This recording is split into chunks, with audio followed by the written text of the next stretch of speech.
সরকার ভারতকে ভয় পাচ্ছে, তাই জুলাই স্মৃতি জাদুঘর থেকে সীমান্ত হত্যা এবং মোদি বিরোধী আন্দোলনের স্মৃতি সরিয়ে ফেলা হয়েছে।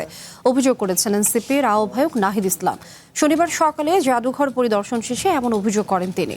জাদুঘরকে দলীয় নয়, জাতীয় ইতিহাসের কেন্দ্র করারও আহ্বান জানিয়েছেন নাহিদ। আর পুরো জাদুঘরে ফেলানি ও আবু সাঈদের কোনো স্মৃতিচিহ্ন না থাকায় হতাশ অনেক দর্শনার্থী। জুলাই জাদুঘরে মানুষের ভিড় শুরুর আগেই নিজেদের চেনা অভিজ্ঞতার মুখোমুখি হলেন আন্দোলনের পরিচিত মুখ নাহিদ ইসলাম, সার্জিস আলম ও আক্তার হোসেনরা। সকাল সকাল জুলাই স্মৃতি জাদুঘরের প্রাঙ্গণে আসেন তারা। ঘুরে দেখেন চারপাশে ছড়িয়ে থাকা সেই রক্তঝরা দিনগুলো স্মৃতিচিহ্ন। পরিদর্শন শেষে সাংবাদিকদের সঙ্গে কথা বলেন এনসিপি আহ্বায়ক ও বিরোধী দলীয় চিফ হুইপ নাহিদ ইসলাম। তার অভিযোগ, অন্তর্বর্তী সরকারের সময়ে জাদুঘর নির্মাণের কাজ শুরু হলেও পরে অনেক কিছু বদলে দেওয়া হয়েছে। বিএনপি হয়তো ভারতকে ভয় পাচ্ছে।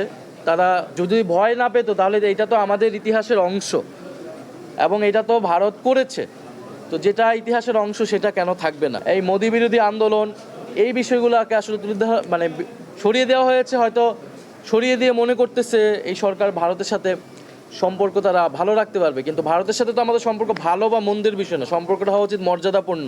এদিকে গত 2 দিনে জাদুঘরে দর্শনার্থীর সংখ্যা বেড়েছে। অতিরিক্ত ভিড় সামলাতে হিমশিম খেতে হচ্ছে দায়িত্বে থাকা কর্মীদের। এতে নিরাপত্তা ঝুঁকিও তৈরি হয়েছে বলে জানান নাহিদ ইসলাম। প্রচুর মানুষ এখানে আসতেছে এবং যেই চাপ সেটা সামলানোর সক্ষমতা কিন্তু বর্তমান জাদুঘরের কাঠামোর নেই। এখানে যথেষ্ট পরিমাণ নিয়োগ দেওয়া হয়নি। যে জাদুঘর একটা স্বায়ত্তশাসিত জাদুঘর হওয়া উচিত, কারণ এটা কোনো বিশেষ শাখা জাদুঘর না। একটা শাখা জাদুঘর বা আমলাতান্ত্রিকভাবে এই জাদুঘর যদি আমরা পরিচালনা করতে চাই, জাদুঘর পরিচালনা করা সম্ভব হবে না। প্রতিদিনের মতোই বেলা 11টা থেকে দর্শনার্থীদের জন্য খুলে দেওয়া হয় জাদুঘর। সময় বাড়ার সঙ্গে সঙ্গে বাড়তে থাকে মানুষের ভিড়। আন্দোলনের সময়কার নৃশংসতার স্মৃতি দেখে আবেগ আপ্লুত হয়ে পড়েন অনেকে। তবে পুরো জাদুঘরে আবু সাঈদের কোনো স্মৃতিচিহ্ন না থাকায় ক্ষোভ জানান তারা। প্রত্যেকটি জায়গায় তন্ন করে দেখলাম যে মনের ভিতরে একটা প্রতিক্রিয়া হলো, আবু সাঈদের কোথাও কিছু আছে কিনা। আবু সাঈদের এটা নেই।